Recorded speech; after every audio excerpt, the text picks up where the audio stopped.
Chapter 19.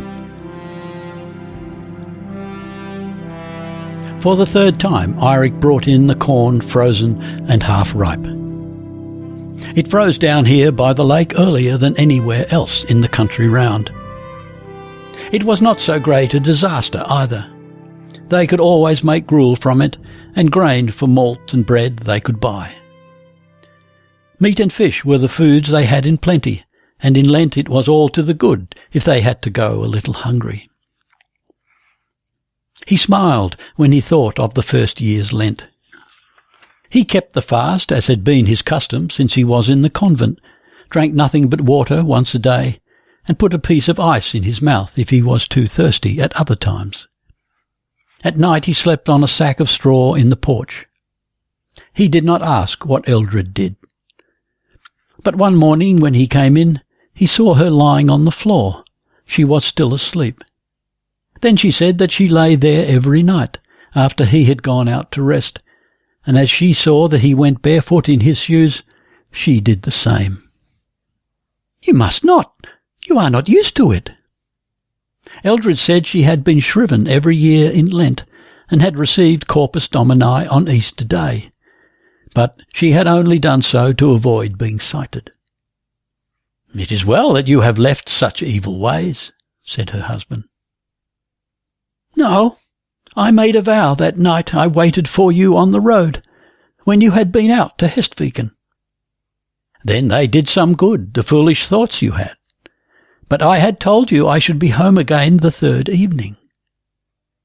"Had you not kept your word," said Eldred, "I don't know what would have become of me." "God help you, Eldred. But you ought to know better than most, that no man is worth much, as he is in himself." "You are not like other folk." "Oh, but I am. In most things I have not been better than my fellows, and in some I have been worse." But he had never spoken Bothild's name to his wife. Now he knew the lake from end to end, and the woods around, the paths and the wastes. There was not much to be done on the little farm, so he had ample time to roam about to his heart's content. When he found the first winter that Eldred had skis, they made it easier for her to move about among the outhouses so long as she had no horse. He too had to make himself a pair. When he had accustomed himself to the use of them, he liked this mode of travelling so well that he ran on the skis oftener than he rode. There were times when he was out from morning to evening. Often he did not come home till late at night, until it chanced that there was some piece of work or other which he could postpone no longer. Then he would find a host of other things which it might be well to get done, and for a while he would not leave the houses, had scarce time to swallow his food, and none at all to rest. In the evenings he sat by the fire with knife and chisel, awl and sinews, and worked, while Eldred sewed and span, as silent as her husband. They never talked much together, beyond what the work required. They knew not much more of each other's earlier life than they had known when they met. But he felt that her life had gone up in his. She drifted with him, as a boat drifts with the stream, and both were content that it should be so. He had been 2 years at the Ness when Brother Stefan came to preach at Sana Church for a few days in Ascension Week. On the last day Eirik persuaded him to come home to the Ness and stay the night there, and the next morning he accompanied Brother Stefan by a short road through the forest into the next parish. They sat talking for a long time on a ridge, whence they had a view of tarns and forest, but never a homestead under the broad sky, and Eirik's dogs lay in the moss at his feet. Eirik cleared his mind to Brother Stefan of all that he had not been able to bring out in confession, not because it had to do with sin or grace, but with the all in which all things move and have their being. While they were talking thus, Brother Stefan said he counted it a gain that Eldred was no longer bound in thraldom by her own hate. But it will not be your lot to live all your days here at the Ness. Have you thought of how it will be when one day you two move out to Hestviken?" "No," replied Eirik. "It must be as God pleases, if we ever come there. Father may live to see 80 years. Moreover, Eldred is a discerning woman and open to reason. The finest and most promising foal may be spoilt by cruelty and foolish treatment. You must not liken a Christian soul with an unreasoning beast," said Brother Stefan. "That old Runhild you saw at our house. She told me Harold Johnson once bound Eldred to the post of the loft before he rode from home. He would have had her stand there till her feet swelled, so that she could bear no more. He wanted to make his wife so meek that she would show him kindness. Runhild set her free the second night and tended her. She was 16 at that time, Eldred. She had been Harold's leman, and he sent her away when he wedded Eldred. But afterwards he took her back to Borg. She was to help him break in Eldred." This Runhild. They sat in silence for a while, both of them. Brother Stefan said they had grieved, all the brethren, when they heard the course that Eirik had taken. Brother Arne had vowed to scourge himself every Thursday evening so that the blood flowed about his feet, till he heard his brother had repented. Brother Arne, who had been the companion of his novitiate, was the one for whom Eirik cared most of all in the convent. He was but a young lad, and had been with the Minorites from a child. Eirik now bade Brother Stefan take Arne his greeting and his thanks. When they came down into the neighbouring parish, at the first fence about a green field, Eirik said farewell to his friend. Brother Stefan gave him his blessing.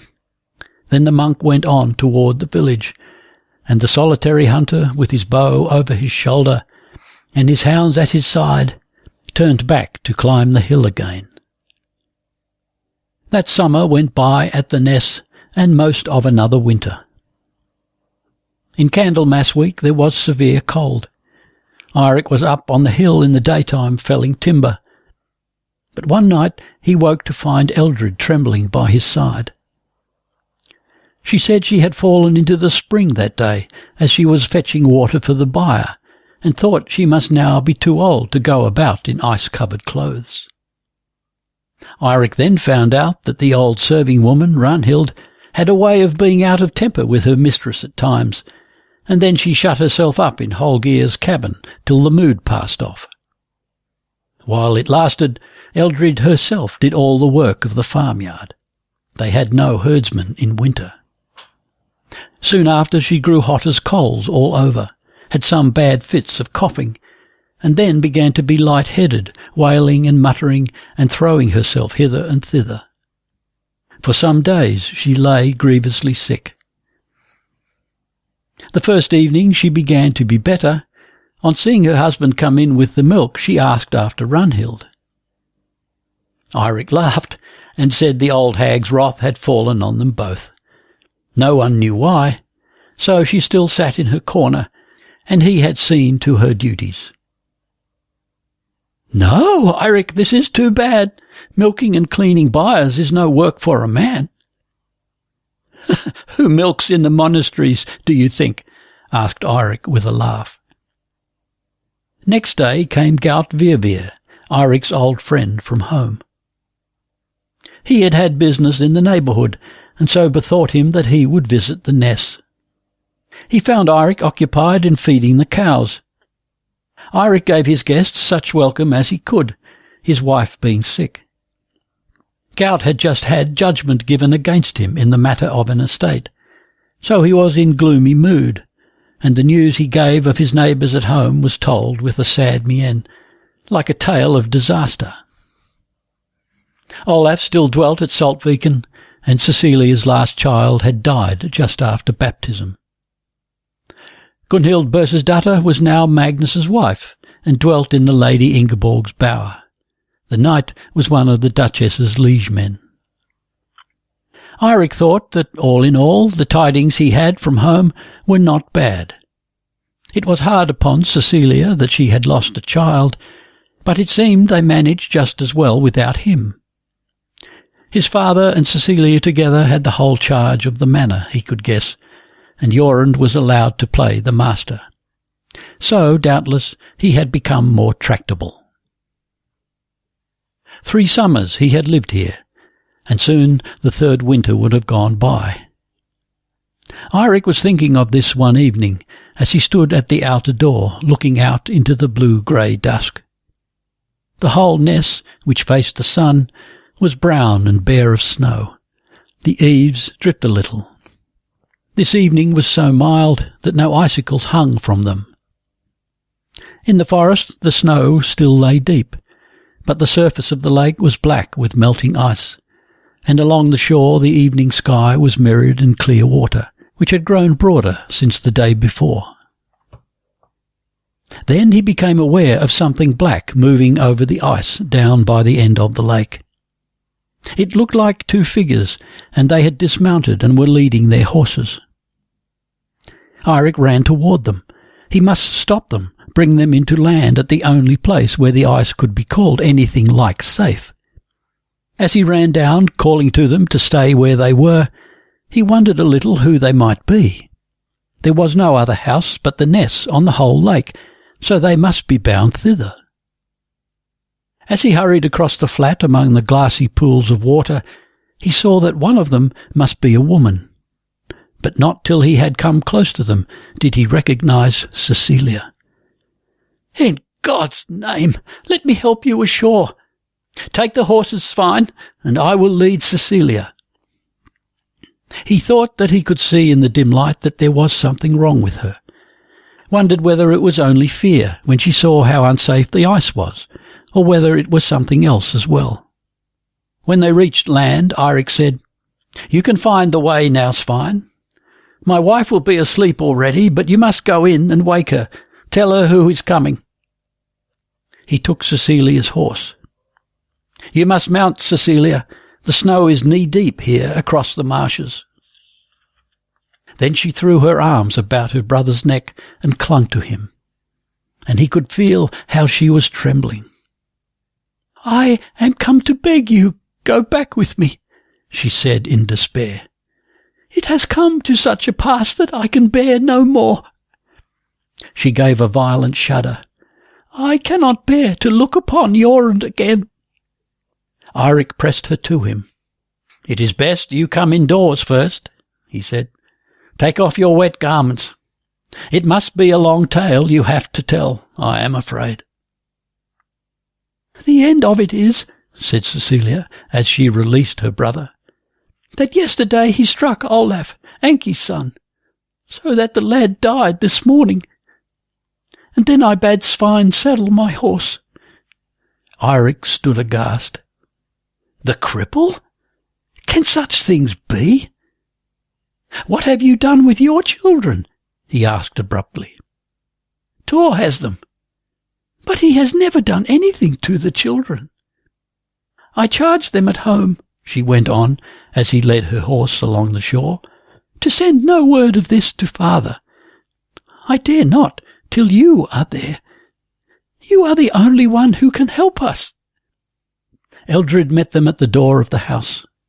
Eirik could see afar off that she had swathed her head in her long, snow-white church coif. She gave Cecilia her hand and bade her welcome. Indoors, Eldred had stirred up the fire on the hearth. She led Cecilia to the warmest seat on the bench, took her wet cloak and thrust a pillow behind her guest's back. "You must be tired, Eirik's sister. You have ridden all the way from Hestviken in this heavy going, your man says." Eirik saw that his sister looked about her with wondering eyes. The room was tidy and snug, even if it were small and low, and the beds were well provided with bedclothes and skin coverlets. And then she looked up at her brother's wife. Eldred had not aged in these 3 years.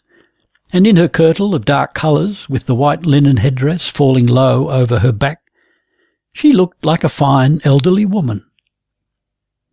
"I think, Cecilia, you had better go to bed at once, wet and cold as you are, and I will bring you supper." She took the young wife to their own bed, knelt down, and drew off her footgear. "Your feet are like ice. You must take the coverlet from the other bed, Eirik, and warm it. Then I can wrap it about your sister." Cecilia sat clutching the edge of the bed with both hands. The tears now ran down her cheeks as she wept almost without a sound. And when Eldred had wound the warm skin coverlet about her legs and laid her down, she turned to the wall and buried her face in the pillows.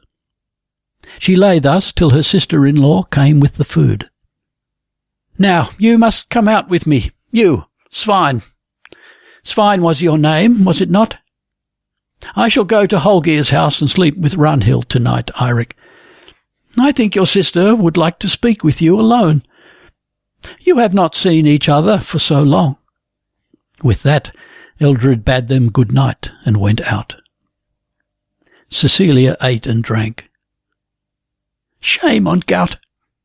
He has put it about all over the countryside that you go in rags, half naked, and live like the meanest cotter. And your wife is so infirm she must always take to her bed." "Then Gout is a worse tattler than I am myself," said Eirik. "Had I known the truth of your condition," replied Cecilia, "I am not sure I should have come hither to complain of my trouble. I thought you could not be worse off than you were." Then it was well that Gout spread his tail. But when he had taken away the empty cups and seated himself on the bed by his sister, while the embers fell together in the fireplace, he felt a dread of what he was about to hear.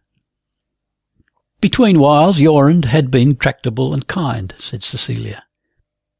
"But he scented covert injuries and distrust of himself in everything their father and the old serving folk said and did, and it was often hard for her to intervene. Then there were Anki and Liv. He had conceived a hatred for them since that unfortunate affair, and he would have them out of Rundmere. Olav said he would not hear of it.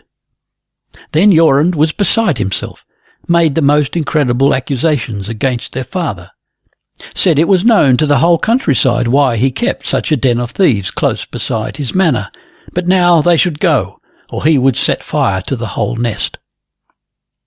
This happened last autumn, while she still lay in after her little daughter who died. Her father had come over to see her. Shortly after, it came out that Gudrun from Rundmere, who had been helping at Hestviken during the summer, had not returned to her parents, and Jorund had offered money to Svein Ragnarsson and several other men to take the blame on themselves. "I have never told Jorund of it," said Cecilia, "but I went up thither one day lately. Anki takes it much to heart that Gudrun is not ill-looking. Her, at any rate, he thought to marry off, but she is but 14, so the poor child can scarce help herself." But Jorund had gone quite wild when he got to know of it. And for Olav the cripple he had always had a loathing. And yestermorn Olav had been in the fields with the children. He was cutting willow pipes for them, when Kolbein came running home.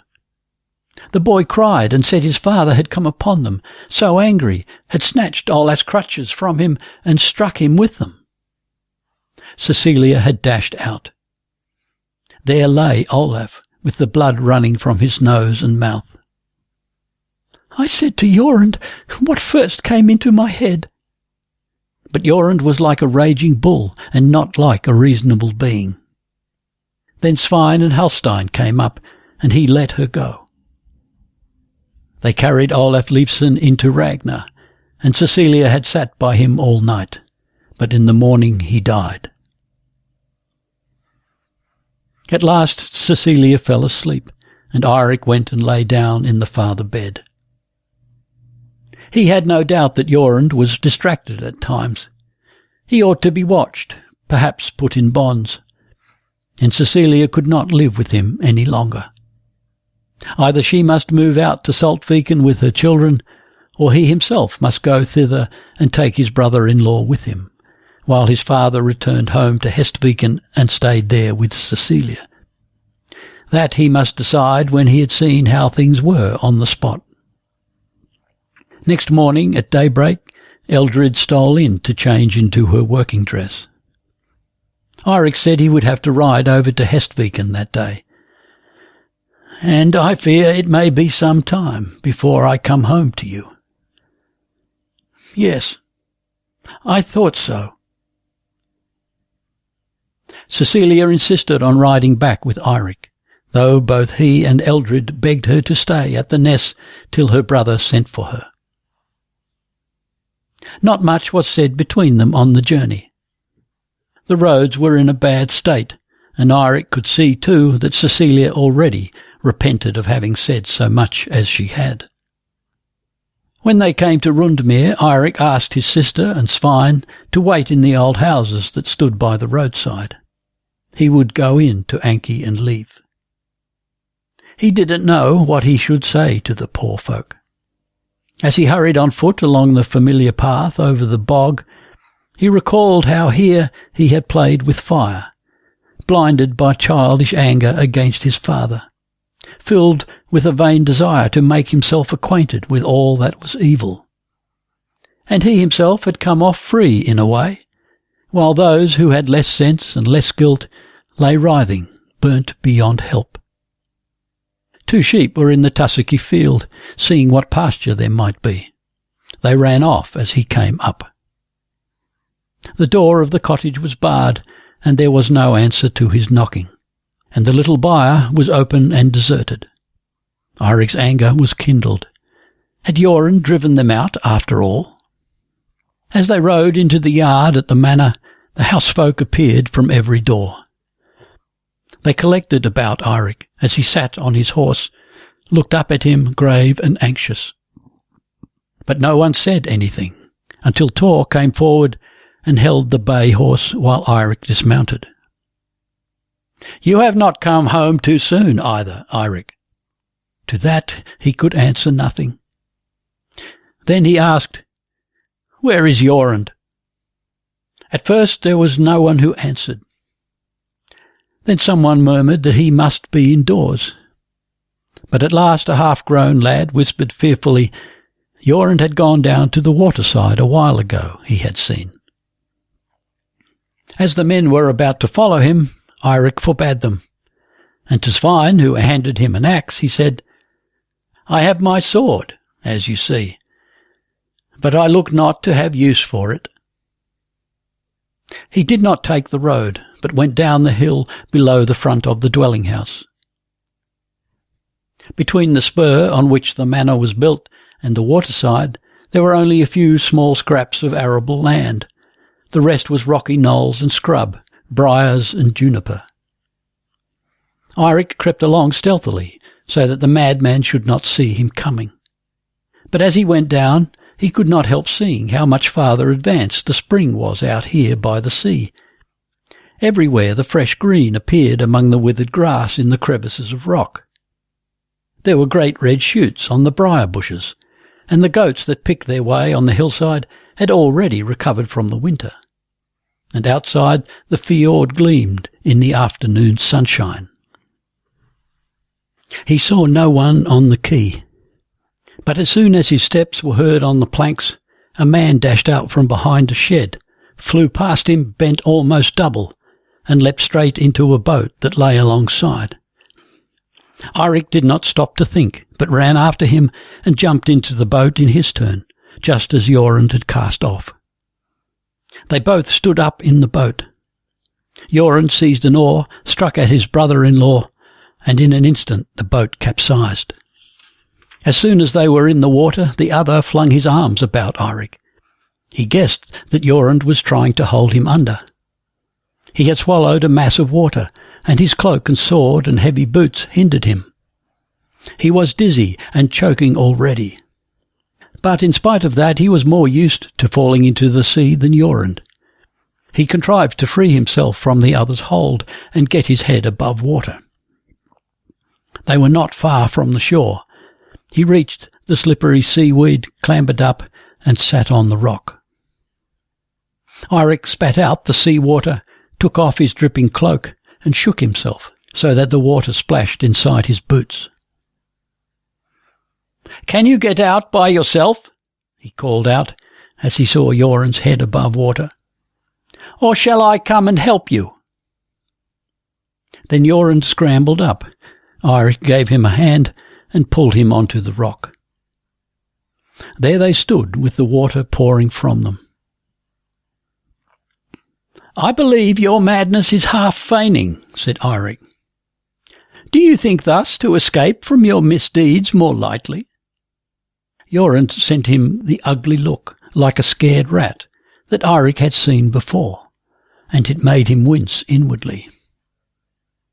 "Anyway, you failed to take my life," said Jorund scornfully. As Eirik made no answer, his brother-in-law went on. "I knew very well you have hated me, and planned revenge, and sought my life all these years. Ever since that night at Bagarhus, when you had drunk your wits away and struck at Brynjolf Tistel. And I saved you from the dungeon." It came back hazily to Eirik, an old memory of some half-forgotten brawl in the castle. They had both been mixed up in it, he and Jorund, but he it was who had to pay the penalty, and Jorund had got off free. "Let us go up now," he said impatiently. "We are standing here like a pair of wet dogs. And since I found out what you meant by having such folk settled at Rundmere, and I can guess it was irksome for you and your father that you were not suffered to pursue this noble trade in peace." Eirik had drawn his sword and was drying it as best he could with heather and tufts of grass. "If you do not go home, I will baste you with the flat of this sword.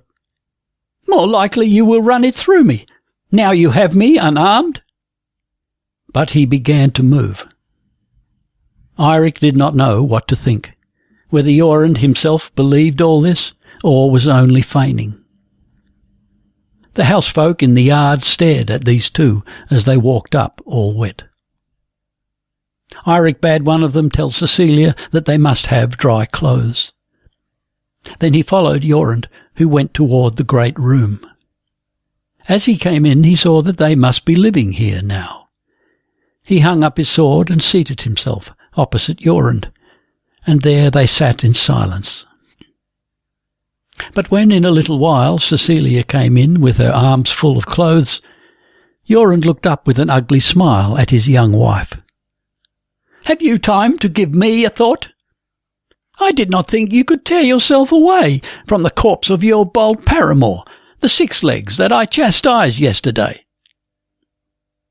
"Jorund," said Eirik below his breath, but with a shake in his voice, "if you are never so mad, you can still go too far. That you could raise your hand against a poor cripple. 'Tis her way to have a fancy for cripples, this wife of mine." Again he smiled that horrible, imbecile smile. "The first one she played the whore with, he was a limping cripple too." A sudden change came over Cecilia's face. There was an icy green glint in her great bright eyes. Instinctively Eirik sprang to his sister's side. "I saw it myself," the man went on. "The halting, misshapen wretch, and she big with my child." Cecilia's cold voice was sharp as a knife. "If you thought you saw anything unseemly, how was it you did not come forward till this halting cripple was so far away that he could not defend me when you trampled me under foot?" Eirik seized his sister by the arm. "Come out!" In a flash he had seen the depths of Cecilia's hatred of her husband, and he was afraid. "I cannot bear the touch of Jorund's clothes," he said when they had come into Ragnar's house. "There are some old things of mine in the chest above in the loft." "Did you not once learn of Marta," he asked, as she turned to fetch his clothes, "how to brew draughts that send a man to sleep? Better mix something of the sort in his ale tonight. I will go over and find father this very evening, and I am afraid to leave this house unless I can be sure that he is fast asleep." When he had changed into some of his old clothes, he went up into the loft in which they had laid Olav Audunsson on straw. There were 2 candles burning by the dead man's head, and he was wrapped in a good linen cloth. Eirik uncovered the face only. That too bore black marks of ill usage, but the narrow white features was peaceful, as though the lad had fallen asleep. Under the winding sheet the body looked ungainly in its length, with its thin, withered limbs. Eirik kissed the ice-cold forehead, knelt beside the bier, and recited the prayers and the litany for the dead, and those of the household who sat there murmured the responses. Ora pro nobis and Te rogamus audi nos. Afterwards he spoke in a low tone with the housefolk. They had not dared to send word to the priest, but they themselves had sat by the corpse the night before, and they promised to take turns at watching tonight as well. Eirik said he would make provision for the funeral when he came back on the morrow, but now he must go out to Saltviken and speak with Olav. They had heard nothing of Aunt Ketil and Liv. The houses at Rundmere had stood empty since yestermorn, so they must have fled with all their flock from terror of Jorund, for he had threatened them with fire and murder. He had asked Halstein to take supper into Jorund and stay with him till he fell asleep. Halstein was a big, strong man. Now Eirik looked into the room before going down to the boat. Jorund was asleep. The door of the house could be locked from the outside. Eirik gave the key to Halstein and bade him bring Jorund into breakfast in the morning. When he landed at Saltviken, it was already dusk. Nothing was left of the sunset but some copper-red edges below the grey clouds that lay over the west country. The sea was dark, crisped by the evening breeze, and broke against the faintly gleaming curve of the beach with the low, rippling murmur he knew so well. The gravel crunched under his feet, and the wind whistled in the bent grass. On the scanty strip of pasture with its tall junipers lay some bullocks. Ah, yes, he had not set foot here since the day he rode out to seek Gunhild, and now there was not a single thing in his life that he had forgotten so completely as Gunhild. He had expected the folk to be in bed at the farm, but as he came up between the fences, he saw a dark figure standing by the gate, his father. "It is I, father." Instinctively he wished to forestall the old man, so he spoke hurriedly. "I come from Hestviken. It has come to such a pass that Cecilia thought we must all take counsel what is to be done. She sent for me." "It has long been so," said Olav, "but of you we heard never a word. It can hardly be worse now than it has been all this time, when you felt no call to see how things were at your own home." But it was his father himself who had forbidden him to come. His youthful anger reverberated in Eirik. Could his father never be fair and just toward him? But he controlled himself. To justify his actions would only make things worse. "I never heard other than good tidings. But you may be right. One can never trust hearsay." Knut and Signy slept in the living room, said Olav. They would have to go into the upper chamber where his own bed was. It was dark as the grave in the room above, and Eirik stumbled and ran against things that lay scattered about. And in the darkness, with the door ajar to the spring night, they sat and talked together. Eirik told of what had happened at Hestviken and what was in his own mind. "Cecilia cannot live with Jorund after this." "No, That must fall to you and your wife, and it will be a merry life at Hestviken when you three share it." The bitter scorn in the voice that came out of the darkness put an end to Eirik's patience. "There has never been a merry life at Hestviken, father. You wore down, mother. I don't know whether of set purpose or not. Since then you have done all in your power to wear us down, till we were of the same mind, Cecilia and I, that anything was better than to dwell in the same house with you. Remember that when she comes to live here, and be like a Christian man and not like a mountain troll to her children, even if they have mouse's ears." "Would to God I had never seen you," came in his father's voice, shaking with passion. "Would to Christ and Our Lady I had let you stay where you were, at the back of beyond." "That was in other hands than yours. I came whither I was meant to come.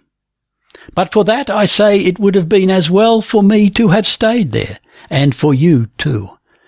In one way or another it seems you were fated to deal unjustly with every child you have begotten. You I have not begotten. You are not my son." "Shame on you!" Eirik sprang up in his wrath. "What is this strain that is in such men as you and Jorund? When the world goes against you, you cry shame upon your wives with infamous words." He heard Olaf breathing hard in the darkness and restrained himself. "But this is the wrong time for us to take up our old quarrels, father, and I beg you forgive me if I spoke too hotly. But you might spare mother your insults." He was on the point of firing up, but checked himself again. "Let us to bed now, father. Best that we set out for Hestviken as soon as it is day." With that he rolled himself up on the bench. Sleep was impossible. His mind was in a whirl. The long day's ride, and Jorund, and his struggle with the madman in the water, and the dead lad in the loft, the deserted cottage at Rundmere, and Cecilia, the sudden distortion of her pale features into the very face of naked hate, the icy glint in her deep, clear eyes. Fear for his sister made him shudder. Never could Cecilia stray on those false paths that Eldred had followed, but it dawned upon him that hate knows many roads, and they all lead to the same goal at last. Then he recalled his father's words, and he recalled his childhood's terror of one day being driven out as a bastard. Could it be that there had been some reason for his fear? That he had once heard words of which he had forgotten all but the fright they gave him? That his father had suspected his poor mother, persecuted her as Jorund persecuted Cecilia, as he himself had persecuted a woman to death with shameful suspicions? A longing for his home at Ness came over him, an irresistible temptation to take flight. But thither he could never more return. He knew that. But at the same time he knew that if he and Eldred were forced back into this foretaste of hell, he had a wife on whom he could rely. Never had he put so secure a trust in any human being as in her, whose soul had breasted torrents unbearable. His father was not sleeping either, he felt sure. And now his anger gave way to pity for the old man. Olaf waked him, just as he had fallen asleep, he thought. The sun rose as they rounded the horse. Then Olaf broke the silence. "When we come up," he said, "I must ride inland at once, Svein and I. They cannot be left out in the woods with all their children and Gudrun. I must get Enki and leave back to Rundmere first of all. You will herd Jorund meanwhile. He shall be made to pay the full penalty for the lad he slew, and for their daughter whom he has debauched. Then, I think, next time his wit is about to fly from him, he will remember to catch it by the tail." As Eirik held the boat against the pier for his father to step out, he heard Olaf say, "What is afoot, Halstein?" The housecarl looked strange and pale. He waited till Eirik had joined his father. "Jorund is dead this night, Olaf," he said in a low voice. After a pause, Olaf asked, "Is it—" "The wound is from a dagger, straight in the breast. More I do not know." "He was wild and out of his wits," said Eirik hastily. "God have mercy on his soul. He cannot have been in his right mind when he did it." The housecarl gave him a look, but made no answer. Father and son went together into the living room. Halstein followed them. He had not touched the body. Jorund lay in the south bed, his great naked body with the left leg and arm and shoulder hanging out, the head bent to one side. It looked as if he had tried to get up. There was a wound in the left breast, below the nipple, and blood, but not very much on the white skin, clinging to the tuft of curly hair. On the bench by the bedside still stood the food which Halstein had brought in when he found him. Eirik was almost as pale as the dead man. In his father's face he read nothing but the same hate as he had seen in the eyes of Jorund's wife. This had been his friend. The thought of the other's derangement and ignominy and miserable death broke his heart, as he lifted the ice-cold body and disposed it with the head on the pillow. He tried to close the dead eyes and press together the nostrils. Olaf raised the coverlet, felt about the body. The wound was three-cornered, as though made by one of those foreign daggers with a triangular blade. It was clean, and of such size that the weapon must have been thrust in with force right up to the hilt. Halstein crossed the room quietly and barred the door. "I must say what has to be said. You are the next friends of the dead man, and it was I who was to answer for him. But when Eirik gave me the key yester-even, I didn't know there was another way into this house." "Another way?" Father and son said it together. "When I came in this morning," whispered the housecarl, pointing to the north bed which had been Eirik's when he lived at home, "it was all tumbled in a mess of straw and bedclothes, half across the floor, and the hatch was not quite closed, for some straw was caught in it." The two stood stiff and speechless. The northwestern corner of the house did not rest upon the rock, but upon a wall of masonry, and when Olaf Ribbung built it after the fire, in the time of the birch legs, he had made a postern here toward the sea, with a hatch leading to it from the bottom of the north bed. In Olav Audunsson's time this secret passage had never been used, but it was certainly known to the oldest members of the household, and Eirik himself had sometimes tried it when a boy. He saw his father was leaning his hand on the table, stooping lower and lower.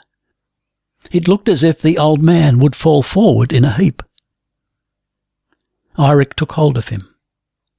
Olaf half raised his head, and the grey, scarred old face looked as ancient as sin. The mouth was open, but the eyes were close shut. He raised one hand, gently pushed Eirik aside, and went toward the bed, swaying like a blind man. He bared the breast of the corpse again, fingered the wound, and pushed aside some bloody hair that clung to one of its corners.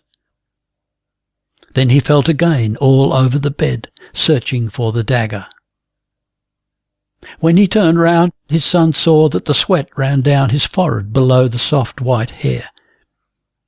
He looked hither and thither, as though at a loss. "Father?" said Eirik inquiringly, seized with anxiety. But he could not guess what this was. Olaf was moving away with a strange padding gait, like an animal caught in a pitfall. "Father," said Eirik again. We must go and find Cecilia." Olaf supported himself against the doorpost of the closet that was carved with the figure of Gunnar. "You go. I shall come." "We must make fast the door," replied Eirik in a low voice, "till we have collected men to view the corpse." He saw the terror in his father's eyes. "Remember, his brothers must be fetched." Olaf gave one loud groan. Then he went out, following his son. When they entered the women's house, the widow sat crouching in the farthest corner of the room. Ragnar, the old serving woman, was with her. Cecilia shrank yet closer to the wall, staring at the men with eyes that were wild with terror. Eirik went forward to embrace her. She resisted. "Have you seen him?" she whispered. Eirik nodded and took her in his arms in spite of her efforts. She was trembling as though seized with spasms. Then he lifted her up like a child, carried her to the bed and laid her on it. And his father stood watching the two with the same look on his face which seemed to have been struck inhuman. Cecilia lay trembling. Little by little her convulsions ceased, and she lay still. But her eyes were just as wild and staring as before. Her father had seated himself on the bench. As though absently, he still held his old barbed axe between his knees, with his hands resting on its head. After a while, Eirik went out. He called together the men and gave them orders. One was to ride first to Ringel for Torgrim and Una, then to summon men hither, neighbours who could view the corpse. Another he sent up to the church town to ask the priest to come at evening and keep vigil over the two bodies, the slain and the slayer. For he would have to persuade Sire Magnus that Jorund might be given Christian burial. The deed was done in madness. The message to Gunnarsby he could send on the morrow. It was some time before he had given his men all the instructions. Then it struck him that he must try to make Cecilia take something, if it were but a drink of milk. He went in with the maid who carried the bowl. His sister still lay with staring eyes, and his father sat as before. She put her lips to the bowl, but pushed it away at once. "I cannot. It will make me sick." Eirik seated himself on the edge of the bed. The serving women had gone out. "Sister," said Eirik all at once, "if you could but weep." "Ah, if I could," she replied tonelessly. At that her father raised his head. "Would that I could help you to that. Would I could help you before it be too late. Better that you were burnt alive at the stake than that you should fare as I have fared. Never believe you will benefit your children by holding your peace and hardening your heart and soul. Eirik spoke more truly than he knew when he said it had been better for you to live with a mountain troll who devours Christian children than with me." The son and daughter stared at him, uncomprehending. "I was too young then," Olaf went on. "Not many years older than you are now, Cecilia. And it was not so grave a thing as this. My deed, I don't know if it were a crime. Myself I thought to have right on my side, but I concealed it. At first I thought, when the time came, that I could do so. I would make confession, repent, and purge my sin. Now the time for that is long past. It has corrupted me, and all that I have touched and taken in my hands has been tainted with my corruption." Still Cecilia did not understand. But Eirik said, "Jesus Christ, Father!" he whispered, pale about the mouth. "Now I cannot repent," said Olaf firmly. The light that I once had has been taken from me. My repentance is now as the sight of a man whose eyes have been put out. But now I will make my confession nevertheless. Cecilia, you and I will go together, and one fate shall fall upon us both." Then she understood. She sat up in the bed with a start. "I? Do you think that I?" Her voice was wild and sharp. Eirik had leapt up and stood in front of his sister. "Father, stop!" "Then the same fate can fall upon us both," Olaf repeated. "If you must flee the country, we will go together." "With you?" His daughter shuddered. "Rather will I do as Jorund has done." Olaf asked, "That foreign dagger you had of me once, when you were a little maid. Do you have that dagger, Cecilia?" "In my coffer." She stepped out of bed, went across the room to her chest. Her brother saw that she was now trembling again, but her mouth was hard set and her eyes flashed. She took from the chest a little coffer and turned out on the bench all that was in it. Brooches and chains, a little rosary, several knives. "It is not here.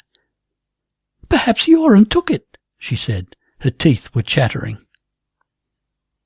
"We can go in and search once more," said Olaf quietly. "No," she shrank back. "Do you dare to go into him with me?" "No," Cecilia bowed her head.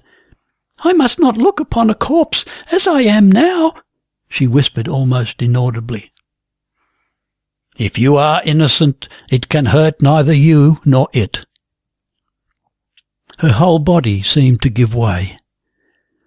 Her father went on, "If you are innocent, then go in with me. Lay your hand on his breast." "No," she shrieked. "I will not." "Monster!" Eirik sprang to his sister's side. As Olaf took his daughter by the wrist, she started back, tried to tear herself free, but slipped and fell. She lay on her knees with head bent, struggling with the other hand to loosen her father's grip. To Eirik it looked as if he dragged her over the floor. Then he seized Kinsfetch, rushed at his father with the axe raised in both hands. Olaf saw it, let go his daughter, and straightening himself, he raised his forehead to the blow. But she too had seen it, and flung herself against her brother's hip. Eirik stumbled, and the steel rang upon the stone curb of the hearth. "Eirik! Eirik!" Cecilia's piercing cry reached him. He looked into his father's bloodshot eyes, and felt that they gave him his death. It was not hate, it was not anger, it was not the wild and tense excitement of a little while ago. He did not know what it was. These were the eyes of a man who came from a land that has never been seen by the living. The axe fell from his hand. He flung his hands before his face, staggered to the bench and dropped upon it, sat half-turned to the wall with his head hidden in his arms. He heard that one went out at the door, and at the same moment Cecilia lightly touched his shoulder. "Eirik, how could you?" She looked as if she could not bear much more. "He is our father." "Yes," he moaned faintly without looking up. "I know it. The Lord have mercy on us. I know it." Then he raised his face to her for a moment. "I know it. I would have killed him. I would. My father." She broke into violent sobbing and threw herself down beside him. With face pressed against her brother's dark hair, Cecilia wept and wept, till he drew her down into his embrace and clinging to each other, they wept with terror at the life in which they were entrapped. But at last Eirik pushed her from him. "I must go and find him." As he went out, she followed, took him by the hand and squeezed it. They went together like two children scared out of their wits. Outside the door of the great house he hesitated a moment. Then they went slowly on, hand in hand, as though seeking their way in a wilderness. When they had reached the end of the houses, they looked down and saw Olav just rowing away from the pier. "Eirik, what will he do?" He shook his head. "I don't know." "Eirik," she whispered again, "could you grasp what he meant? What has he done?" Again he shook his head. "I don't know that either." Their father was rowing northward round the bull.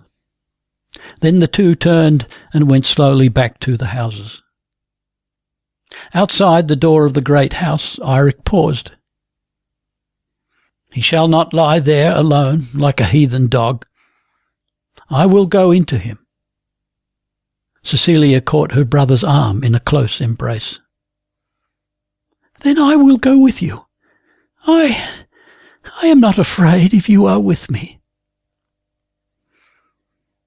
Cecilia felt that a shock ran through her brother's frame. A strange look came into his face. He too must have doubted. But she would not admit the thought. So brother and sister went in together to the dead man.